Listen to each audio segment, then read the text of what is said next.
Hi, welcome to Life is a Treasure podcast. I'm your hostess, Michelle Durand, and this is episode number 14. And today I am joined with a guest, and her name is Deborah Quirke. Deborah is an exceptionally gifted healer who has over 15 years experience specializing in supporting women and men to find their voice. After experiencing abortion, miscarriage, sexual trauma, divorce, unhealthy relationships, bullying, grief, addiction, depression, comas, speech disorders, to feel love and acceptance for self.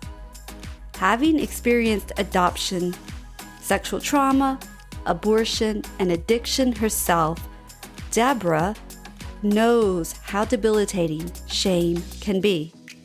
She can authentically say that you can heal because she has, which has enabled her to support countless men and women to heal their pain. She helps them transform their pain into power, their fear into courage, and their stress into growth. So I hope you enjoy this episode as much as we have enjoyed creating it for you, and we'd love to hear your feedback. So sit back, relax, enjoy. Hi, Deborah. Welcome to the show. Thank you, Michelle. Hi. So good to have you here.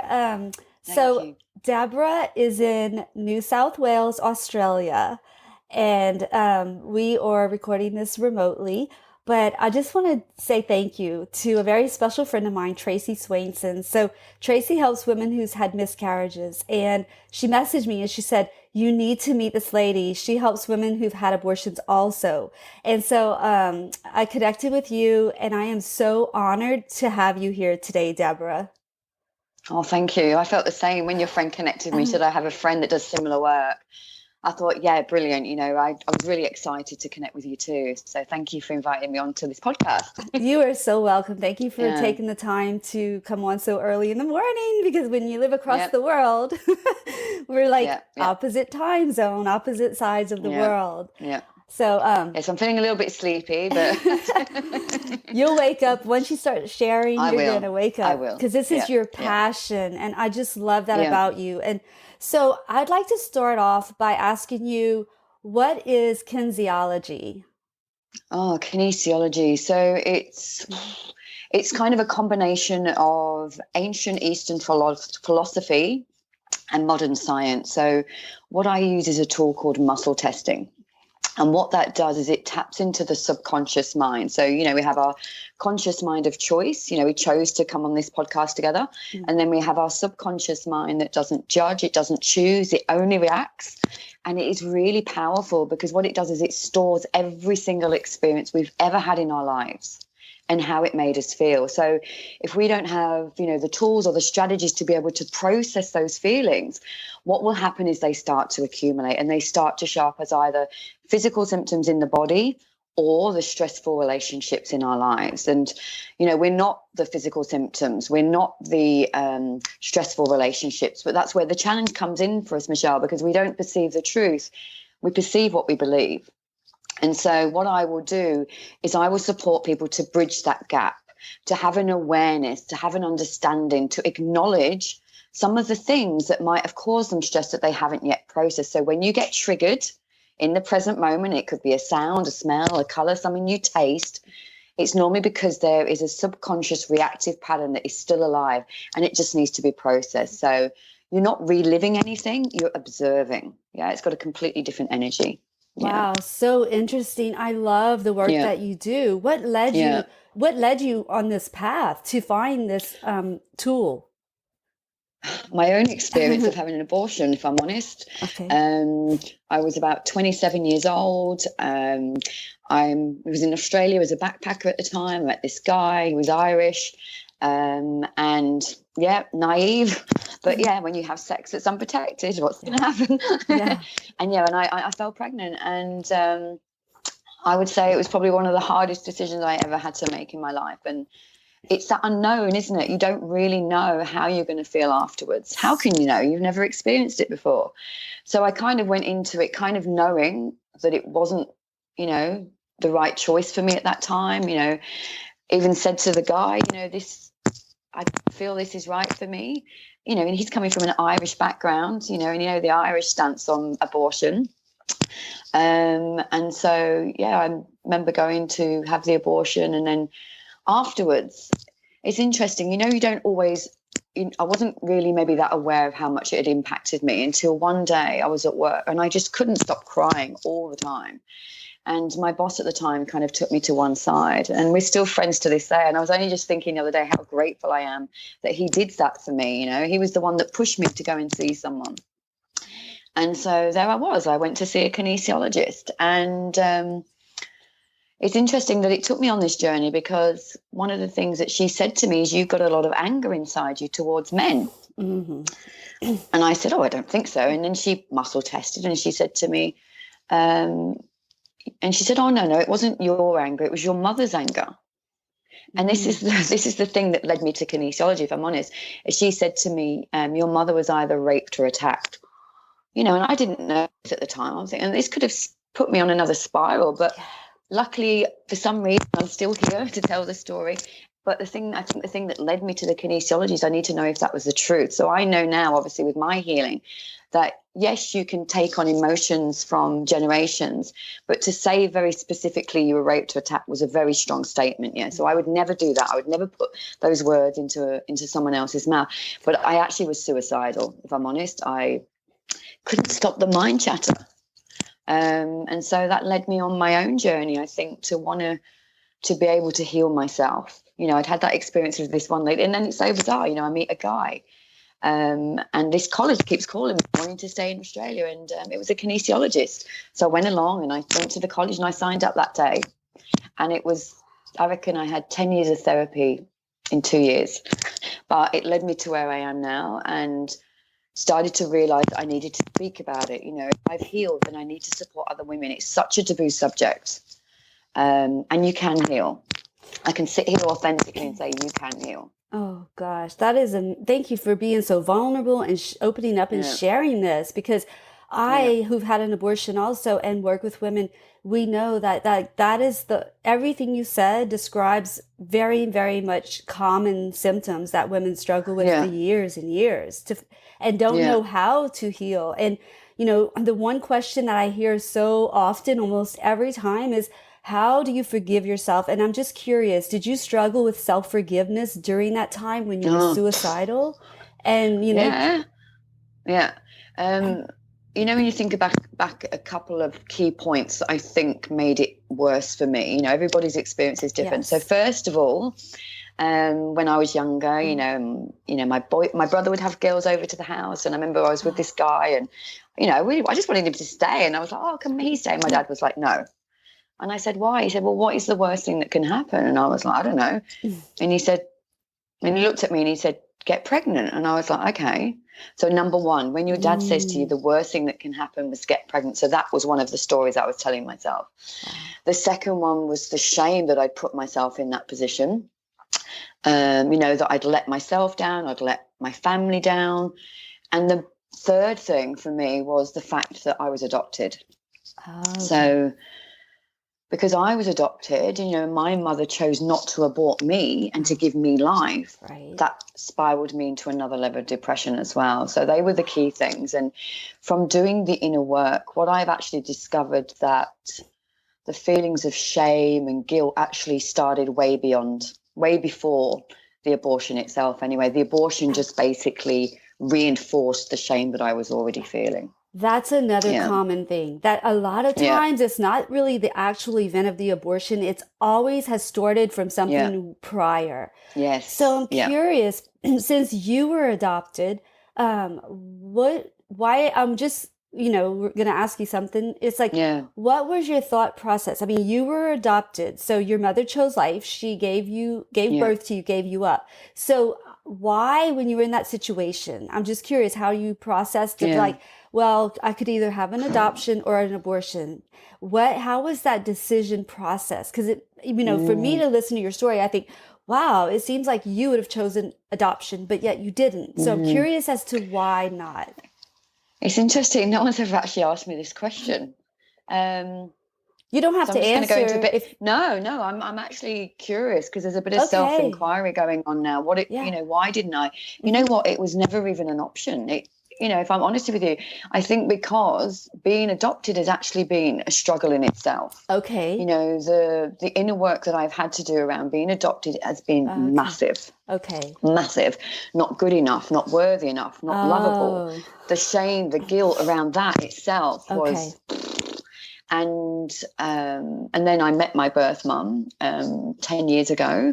And then when we met, then having to deal with, sorry. Oh, no. Did you meet your birth mother before your abortion or after your abortion? Afterwards. Okay. So we met. Okay. And would you believe it? Literally 2 weeks after we met, I found out I was pregnant. And how did you feel when you found out you were pregnant? Oh, it was mental. It was like, I kind of felt like if I hadn't have met her, would I've gone full term? It's one of those bizarre things. Because for me, for a very long time, I actually thought that I was going to be punished. I've had an abortion. Maybe I'll be punished. I'll never have children. And I've got two beautiful children now. I've got a 5-year-old and I've got a 9-year-old. And so I think we've got to stop punishing ourselves and just knowing that we did the right thing for ourselves at that time. Yeah. Yeah. Oh, I love that you said that. And I love that the beauty that came from your experience, that you have two beautiful girls right now that you're raising. And you said that you were able to heal yourself. Like, what was your experience with forgiving yourself? Because listen, when we do something wrong, or as a child, we do something wrong, we're punished. Right. And so after an abortion, so many times we feel like that. I did too. I said, because I chose to give up my baby, I'm going to have my baby. My baby's going to be taken from me, or I'll never be able to have children. And my heart breaks for those who have not been able to have children since their abortion. I've worked with many women who go through that, and it's heartbreaking. And I am curious about that. Like, so in order to move on, if you were feeling like you were going to be punished and then you got pregnant, and you had to be able to heal. And I know you wanted to do that as well, to be the best mother that you could to your girls.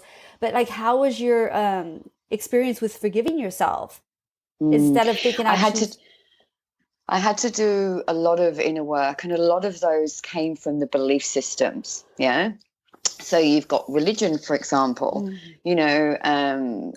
we're told that you killed a child. So that was a huge one. Like, it was like that whole thing of my relationship with God, oneness, whatever when you call it, universal love. Everyone's got a different word. It's the same thing. Yeah. Mm-hmm. So for me, I had to repair firstly the relationship with myself.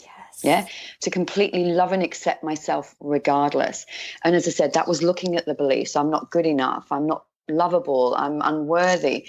And when we use the word I am, it's as if we become the emotion. It's like, it's part of us. I am a bad person. I am a failure. I am a letdown. So one of the things I constantly do all the time, because I have this awareness, and this is what I teach to people that come to see me, my clients, you feel the emotion. You're not, I am it. Yeah. That is a huge thing. Yes. You might feel the shame, but you're not, I am ashamed. It's a different energy. Also, so you have to be really aware of your language. Yeah. Observe. That's the one key thing I think I found on my journey. Observe, no judgment, because judgment will keep you in that pattern of going round and round and round, and you'll feel stuck. When you start to observe things, it's like you're like a bystander and you're observing things. So I observe if I have physical pain in my body. How does it make me feel that I've got a pain in my lower back? Well, I feel a bit frustrated. I feel a little bit angry. And I'd really like to share one tool, actually, as we're going along. So I don't know if you know, but this hand position in American Sign Language actually means I love you. Okay. So by using the hand mudra and saying the words infinite love and gratitude, what it does is it helps to raise your consciousness, to raise your awareness, and also to process some of those yucky and uncomfortable feelings. Like for me now, all emotions are welcome. Some of them don't feel nice. Some of them feel really horrible. But I know that I have the tools and strategies to be able to move through them. And I know they're only temporary. So even if I'm feeling amazing and, ecstatic, I don't attach to that. I just observe. I'm feeling that way. Okay. Because if 5 minutes later the kids are all arguing and I can feel myself feeling frustrated, I'm like, all of a sudden I'm feeling resentful. Do you know what I mean? So if you just observe everything, it's got a different energy. So simply, may you observe you're feeling a bit of shame. Yeah. Observe where you feel it in your body. And then you can place your hand in the I love you posture, close your eyes, observe where you feel the shame, infinite love and gratitude. Feel the shame, infinite love and gratitude. Feel it. Really allow yourself to feel it rather than push it down, yeah? And it manifests as a physical symptom. And what you observe is that it starts to dissipate. Mm-hmm. Now, if you feel like the emotion is much bigger than you, yeah, because it's so overwhelming, then what I would invite you to do is to get some support. Yes. Because it can be hard to sit with those feelings on your own, can't it? Yeah, it's very Whereas if scary. you've got that loving, to sit with that loving support and guidance and to help you to move through it, like I couldn't have done a lot of this on my own. I really, really needed the guidance and the support. And even now I have all the tools. I have all the strategies. And there's stuff that I can work through myself. And then occasionally there'll be like a boom, this feeling, or like recently I had this feeling of disappointment a couple of weeks ago. And then it's like my whole life panned out in front of me, all the experiences in my life where I had felt a disappointment and how it had played out in my life previously and how it was playing out now. And so I did a lot of work myself and I realized it was much bigger than I've realized. And so I went and got some support, and that's okay. That's why there's people like us doing this work. And I just also wanted to share, Michelle, that some of the work that I do is I work telepathically. As I've actually done the inner work and the healing myself, I discovered that I had these abilities, And one of the abilities that I can do is I can connect to people with their permission telepathically. If you believe we're all oneness, we're all energy, we're all one, we can connect, Mm-hmm. So I ask permission to connect to the person. And what I have the ability to do is if I close my eyes, I can scan the body and I can observe any physical symptoms, any tension, any tightness, any distress within their body. Then what I do is I will connect to the relationships in their lives that are causing them stress. And I'm not going into the story. It might just be money, family, friends, a specific loved one, maybe the abortion, whatever it is. And then how it feels to be in their body. And then I connect to their higher self with the aspects of self which is divine source love. And I'll ask for an intention. Then what I'll do is I will find out, this stuff just comes through psychically, to see what needs to be processed, those limiting beliefs, those thoughts, those feelings that are stopping them from the healing process. And what I'm guided to as I'm going along is to create new beliefs that are going to support them to move forward more loving and support. Now, if you have an awareness or a knowledge of some of the things that you're saying to yourself, if you ever observe yourself thinking it again, don't judge it, but you can say, that is not my story. And you can create a new belief. And the more you say that to yourself, even at first you're going, feels a bit crunchy, I'm not really fully embracing that, embodying that, say it anyway, because what will happen is around those neurological pathways, the proteins will bind, won't they, until it becomes a knowing. And then that feeling might change. Like if you'd have asked me, I don't know, like 5 years ago, what loving yourself felt like, I couldn't have answered you, There was so much shame and guilt still. But I kept doing the inner work. I kept just being curious, in self-inquiry. Now, if you ask me what self-love is, it just feels like this blossoming within. It's really changed, Wow, that is, so you're definitely a gifted healer. I mean, that is your gift that you have been given to help other people heal. And I just, truly believe that everyone that comes to Earth has a gift. We have gifts and they're all different to help each other. We're all here to help each other heal. And I think it's beautiful what you're able to do. And, some people might be afraid of that, or they might be afraid of psychics, or they might be afraid of therapy even, but it's so true. I believe that there's nothing, I think it's so healing to have, and it's like the word even seems like taboo, counseling, therapy, but it's so necessary, because like I even have someone, that I go to, and I have an appointment today actually after this, because she can hold space for me and allow me and just guide me. She's not telling me anything. She's helping me to reveal what's inside of me, to express it, to experience it. But what if you said, as the story comes up, you say, well, that's not my story. What if it is their story? Can you talk about that a little bit? Like, what if they if they still believe, like, one time in one of my, I had a client say to me, one of the questions is, how does your abortion make you feel? She said, like a serial killer. And I said, why? She said, because I had more than one abortion. But like Yeah. you said, as an example, that's not who she is. That's what Yeah. she felt like. And Yeah. that maybe That's what helps she's. us. It's like that's the story you've been telling yourself. And when you have like those beliefs, as I said, what will happen is you have this lens, you have this filter, you have this attractor field, more situations, more things will come in your life to reinforce that you are a killer or whatever it is. Do you know what I mean? I've worked with ladies that have had, like, I worked with one lady in particular, she had 6. For me, there was no judgment around that. I haven't walked in her shoes. I haven't experienced her story. Like, for me, there is no judgment, and I don't need to know your story. That's the amazing thing about the works that I do. I don't need to know your story because I don't want to keep you in it.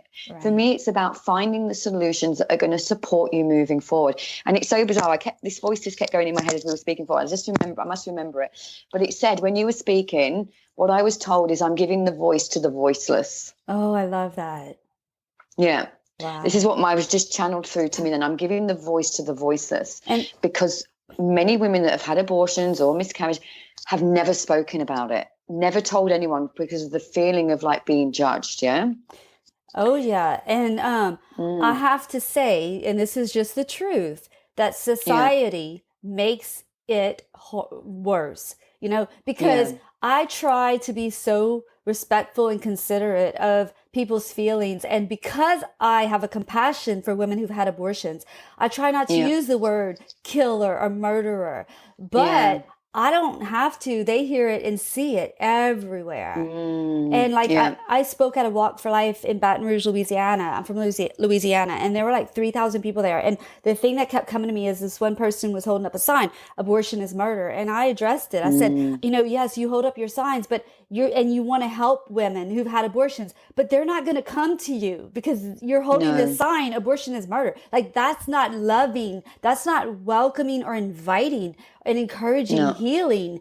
And so I just want to take a second to say, like, as you add on to that, like, never is there judgment. I know I worked with a woman who had 7 abortions, and it's like she had a tattoo for every name of her babies. And yes, it's heartbreaking, and yes, I can't imagine 7 times what I went through, but again, there is no judgment. We have not walked in their shoes. No one is sinless. No one can cast a stone, because everyone has made mistakes. Everyone has made decisions that maybe everyone else doesn't approve of.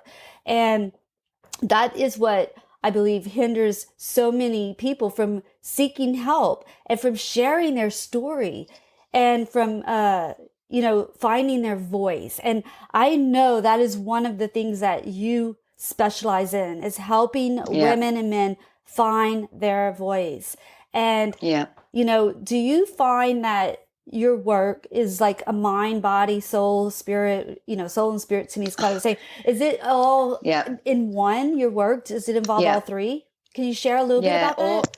Yeah, all encompassing. Like, it's really important. Like, we can work on the mindset, but you also need to connect to the feeling. Yeah. So if you think about it, your mind is the language. So what am I trying to say? The thoughts are the language of the mind. The feeling is the language of the body. Oh, I love that. Yeah. So if I'm setting an intention for a client, it might be, I am gratitude. I am gratitude. And I go, but how does that feel? Yes. How does gratitude feel? And like, they're connecting their body and go, oh, well, it actually feels. They might say shame, and then that tells me, okay, well, we need to process the shame because you're not feeling the gratitude. So then we process the shame, and then I might ask them again, okay, so rather than focusing on the shame, we've processed that now. How would you desire to feel instead moving forward? And again, they might say gratitude. And how does it feel now? And they might say, it feels like warmth in my body. It might only just start off as a little sensation, but that is going to change in time. The more that they say that to themselves, the more that they can feel that emotion. So it's really important. And then obviously on the spiritual level as well, but the spirit is always on board. Like, when I connect with people telepathically and I do the sessions, I am just so humble to be able to have this experience. Like yesterday, for example, I had a client that was in ICU.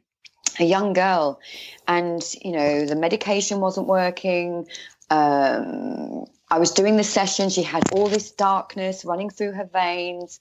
And it was to do with her relationship with her dad. Her dad wasn't there from the start. He ended up in prison. So because obviously he's a bad person, she must be a bad person. Some of the beliefs that I processed for this young girl. I remember very specifically the last session we did together, which was a month ago. And the intention was, I am walking out of this hospital feeling all my lessons have been learned. Yeah, I remember it very clearly. That's what her higher self said to me. And there was one bit where when I connected to her soul, it basically told me that the lessons that she came to learn on this life was near death, to feel that near death experience. But then it was for her to wake up and remember the truth of who she is. So we can go through all these experiences in our lives. I've had an abortion, I've been adopted, I was sexually assaulted, all of these things. And I speak very openly about them. Mm-hmm.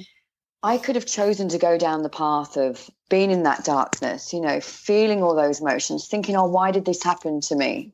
I changed my belief. One of the things I say to myself now, this happened for me, not to me. It gives it a completely different energy, because it's led me to the person that I am today. If I hadn't have had those experiences, maybe I wouldn't sat here today sharing this information with you, Mm-hmm. And so what I shared with the mother, was for her to basically listen to the recording. I must have banged on. I listened to it the other day when I found out she'd passed over.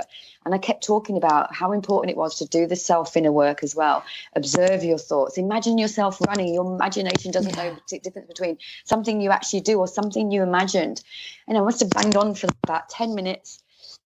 And I really, really thought that this was the turning point. She'd learned, she knew what the lessons she needed to learn, and she was going to start healing. Wow. And then I found out that she'd passed over, and I was a bit, really surprised. But then her mother connected with me and asked me if I could connect to her daughter on a soul level. Mm-hmm. And I was like, well, I've never really done that to someone that's passed over that I work with. But I thought, you know what? I'm a very curious person. I gave it a go. Mm-hmm.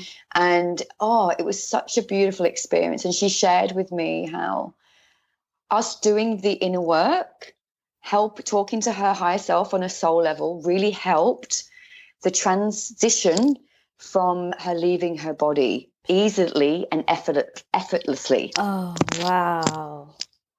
So I'm connecting on a mind, a physical level, helping the emotions, the body, mm-hmm. the spiritual aspect, connecting to their higher self, and also their mindset as well. And so this is taking me to another level for me. I mean, I'm not always looking for that validation, even though for many years I was looking to be validated. Mm-hmm. But it just really just hearing that made it all encompassing for me, mm-hmm. of the importance of all aspects of the healing. Yeah. I love it. Yeah. What a beautiful story. I mean, because she was able to just transition probably without guilt and shame and regret, because I have spoken to women who are in their 90s, maybe, who never had the opportunity to share about secret abortion even, or miscarriages, because back then it wasn't spoken about like we are now in the world to hear and to heal. Yeah. And it's just a beautiful work that you do. And I just want to thank you for sharing your gifts with the world and helping people to heal, because we need people like you. We need people that are going to be able to stand in the gap and to have a voice for them when they cannot have a voice. And I just really want to take a second and acknowledge you for, I know it's scary to come out, and especially to share a gift that people don't really understand and maybe don't agree with, but but don't understand that it's so much needed. I believe there's a place and a time for everything. And yes, like you said, we come to this earth and we have lessons to learn, and, they're painful. They're not always joyful, but that's why when I started Tears to Treasures, it's like we have to go through the tears and the struggle and the pain in order to find the treasures on the other side of it. That we can be healed. We can be a joyful post-abortive woman. We don't have to stay living in shame and anger and regret and punishment, that there is another way. And as you said earlier, it is a choice. You chose, and I chose, not to stay down there in the pit, in the self-pity of, oh, well, why did this happen to me? And, that just makes us linger in it. And I want my vision, my mission, and yours as well, is to help people get up. And we shine the light in those dark places. We offer a hand and say, come on, I'll help you get back up. And I'll help you be strong again. And so many times after they say, I want to start sharing my story. I don't want my baby to be in vain. Do you experience that as well with women who've had abortions? It's interesting as well, because I remember the first time I shared, I kept getting guided to do this video, and I was like, to share it on Facebook. I was like, oh, really? Do I have to? And the voice, I call it the voice. And it was like, And so I did it, and I sat there for ages just hitting the button. And I think it was that, obviously, that fear of judgment of just doing it. But you would not believe, I hit send, I did it. I think and I just kept sharing it, and I just kept sharing it. And the amount of women that would contact me, or even on the post, would thank me for the work that I'm doing and how much it is needed. It blew me away. I mean, I did write at the end, because I'm a very aware wolf. I said, thank you for only leaving loving and supportive comments. And you know what? Never once have I received a comment that hasn't been supportive. Never.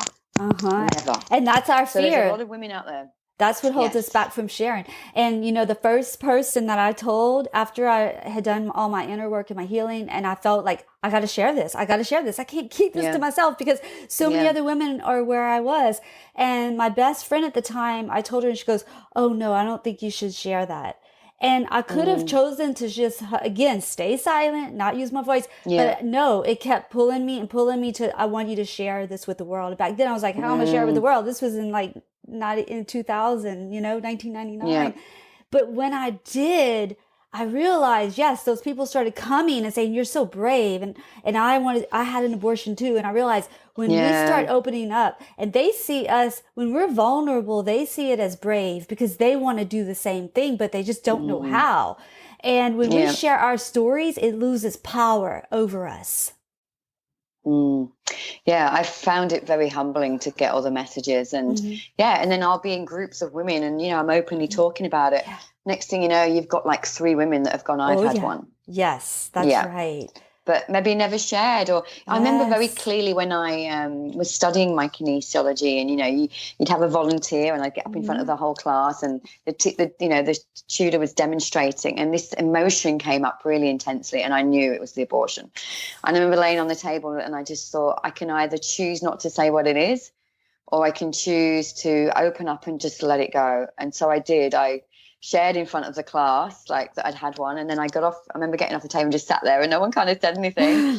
And then I looked across the room, and there was a lady on my course, and I don't know, she was like maybe in her 60s. And I could tell the way she was looking at me. Oh, yeah. When you just know? Yes, I know. I've experienced that so many times. She had tears in her eyes. Yes. And she came over and she said, thank you. Yes. It's like I'd given her permission to heal. And you were her voice. You were her voice. I've experienced that too. I can tell by people's face if they've had an abortion or not.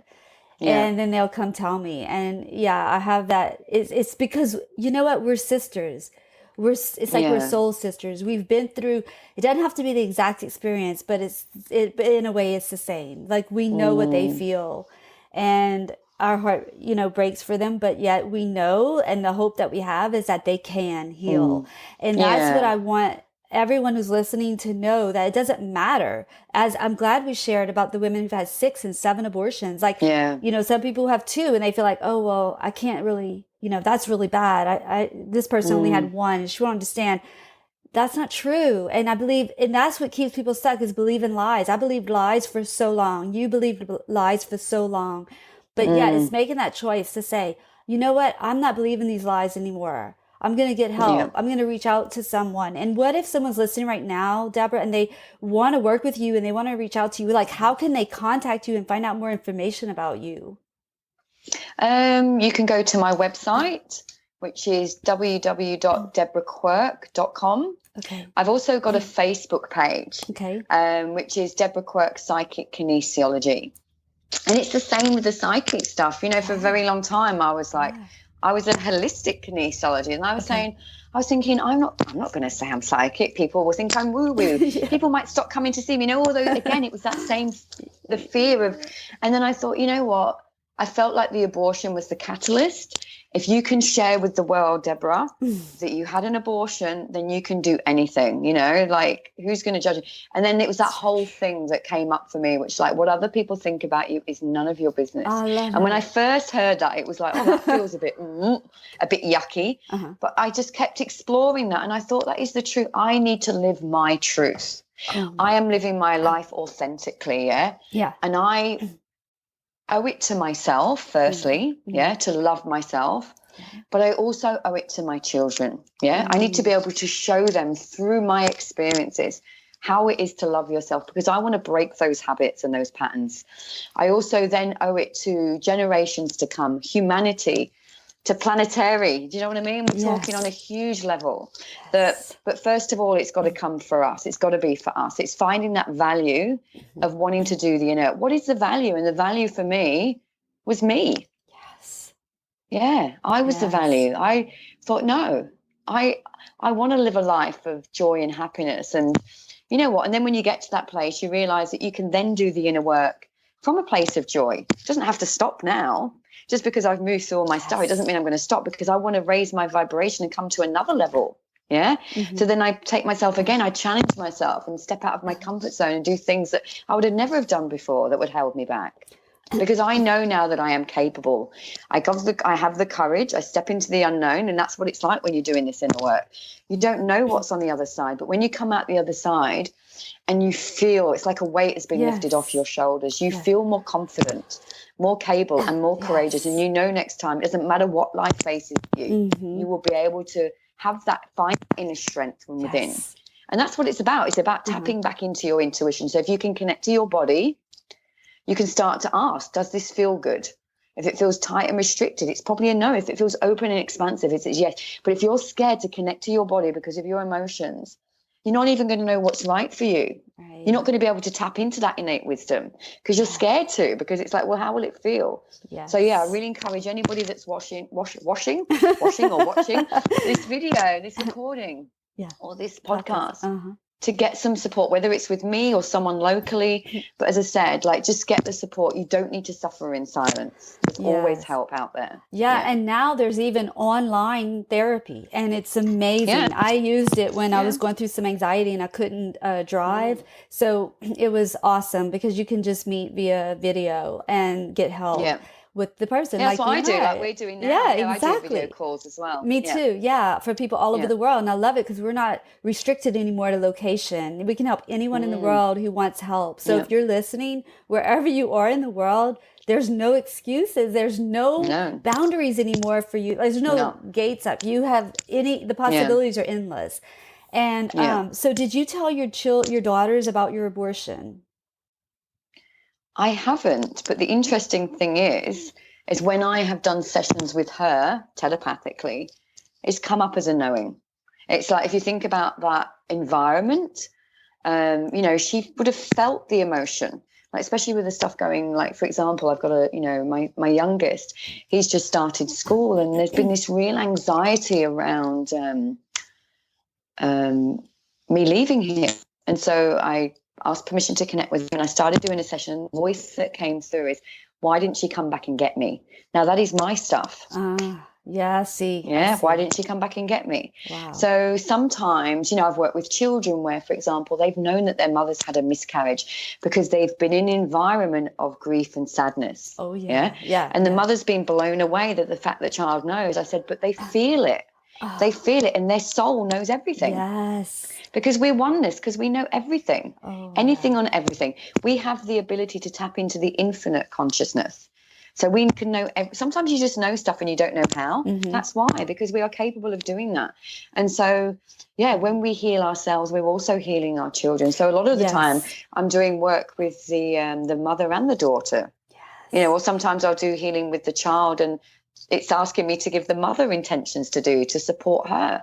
And also I had this beautiful experience once when a pregnant lady came to me and she said, I've been watching your videos and I just felt really guided to connect with you. I've done a lot of inner work around the abortion, but I feel like there's something more. And as soon as we got on the table, we started exploring how she felt. And then all of a sudden there was a particular emotion that came up for her, and it asked me to connect to the child. that, her baby in spirit, not the baby that she was carrying. And I said, if the baby had a voice, if this emotion had a voice, what would it say? And it said, I love you. Oh, you can just, the healing that occurred that day. Like, she was crying, I was really emotional. This happens many times in sessions, that will connect to the baby in spirit, and it will give a voice. We'll give it a voice. And I think just a mother hearing the words from her child, like, it's okay, like, I chose this, whatever it is. Like, the baby, that soul also chose to have that experience. And so it's thanking you for being the vessel for it to be able to have that experience.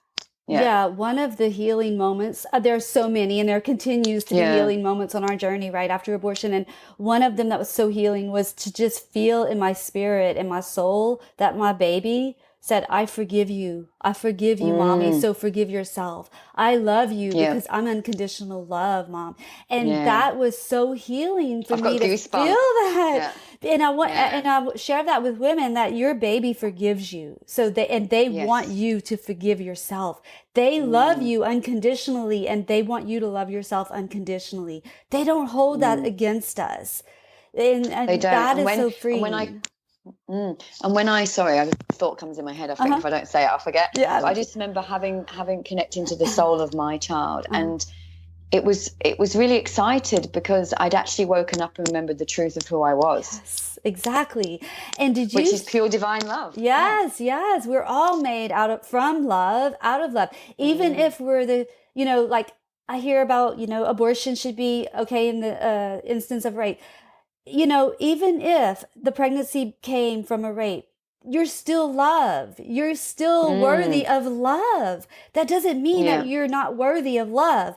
It doesn't matter. You were still created, and we were created by the same being, whatever you want to believe, but it does not matter. And I just hope that anyone who's listening, whether they were the conception from rape, or whether they were given up as you were from adoption, whether they've been through one abortion or 10, that does not define who you are, and that you are still worthy of love. And I just want to thank you, Deborah, so much for being so open and for sharing your wisdom and your experiences with us. And, before we wrap up, I'd like to ask you, is there any questions that I have not asked you that you want to talk about? No,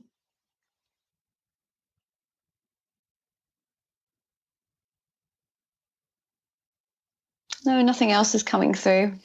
I feel like I want to, again, I will have your website link and your Facebook link.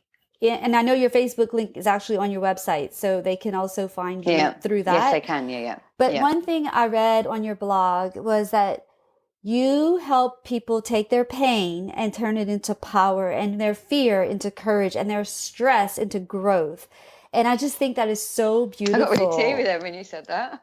That's what you wrote, and that's what you do. Yeah. And I just want, that is so beautiful that you take that and you help them transform those feelings, because those are feelings, pain, and fear and stress. They're feelings in our mind and our body and our soul, and use that to turn it and transmute it into power and courage and growth. And I just want to thank you for what you're doing, because it's huge. It's not just healing them, it's healing the generations to come. And it's so important that we as women speak out, share, be the voice for those who can't yet use their voice in a powerful way, in a healing way. And to change not just our generation, but the generations that follow us, the daughters we're raising, the sons that we're raising. And so I just think that this work is so needed and so powerful and so healing. And I just want to acknowledge you and say thank you for sharing. Thank you for taking the time, getting up so early in Australia to meet with me and to get this story out. And I feel like I could talk to you all day. I feel like we could talk about healing in the womb, womb healing, like go deep, because I have some real experiences with that I would love to share. But I feel like this is just touching it, just getting into it. But I'd love to have you come back on the show and talk about other topics. And if anyone listening, you have any other ideas or you have any questions, please send them to us, because we would be more than happy to come on and help with those issues or those struggles that you're having. So I just want to thank you, Deborah, so much. Oh, thank you for joining me. and for the work that you're doing. No, thank you. Thank you for inviting me. It was just perfect timing as well. When you messaged me, I was just like, no way. I've been saying I wanted to do a podcast, and there you are. Oh, so happy that we connected. And I'm so grateful that Tracy was the liaison and God used her to connect us, because I know right when I heard your voice, when you responded, I said, I know we need to do this. And that was yesterday. And here we are the very next day, thanks to the internet. And I just am so honored to sit in front of you, even though it's through the computer. I'm so grateful for this. And I just, want to send out love to anyone who's listening. You are never judged, that you always have help available. You just have to reach out and find it. And once you take that first step, those doors will open. Beautiful. Yeah, same. Okay. So I would say, if you're infinite love and gratitude, try it. If you don't try it, how do you know that it works? It's just a concept. So do it. Yes, that's beautiful. Is there anything else you'd like to share before we finish up and wrap this up? No, that's it. Okay. Thank you ever so much. I really appreciate your time. Thank you too. Until next time, we'll talk to y'all later. Thank you for listening to Life is a Treasure podcast. I'm Michelle Durand, and I'd like to personally invite you to join us and continue the conversation in our free Facebook group, Life is a Treasure Podcast. The link will be in the show notes at lifeisatreasure.com. You can also find my social media links on the website as well. Please reach out to me and introduce yourself. I'd love to hear where you're listening from and what your biggest takeaways have been. And as we begin to share our secrets, our stories, and our struggles, we find that others can have the courage to start sharing theirs. And this is how the healing process begins. So please help us spread the hope and the healing to others by subscribing, reviewing, and sharing this podcast. And make sure to tag me on Instagram at Michelle Marie with 2 E's, Durand, Durand, with hashtag Life is a Treasure podcast for a chance to get a shout out on the show. And also visit lifeisatreasure.com for all the resources and freebies mentioned. We believe that everyone is equal and worthy of healing and unconditional love. And we promise that if you invest your time and energy to do the inner work, you too can transform yourself and create a life that is a treasure, so you can live authentically, love unconditionally, and laugh wholeheartedly. And until next week, peace, love, and joy.